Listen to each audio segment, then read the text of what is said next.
నా పేరు వెల్లి హరిప్రసాద్, మాది రాజన్న సిరిసిల్ల జిల్లా. నేను గతంలో అయోధ్యకు నేసినటువంటి చీర, బంగారు చీరను టీవీలో చూసి నాకు నిజామాబాద్కు చెందిన ఒక వ్యాపారి ప్రత్యేకంగా అదే చీరను నిజామాబాద్ రామాలయంకు కావాలని ప్రత్యేకంగా తయారు చేయమని నన్ను కోరడం జరిగింది.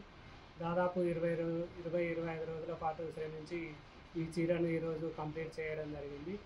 ఇందులో పళ్ళులో రాముని ఫోటో వస్తుంది. చీర మొత్తం కూడా 10 ఇతివృత్తాలు జై శ్రీరామ్ అని వచ్చే విధంగా ఇందులో పొందుపరిచి నేయడం జరిగింది.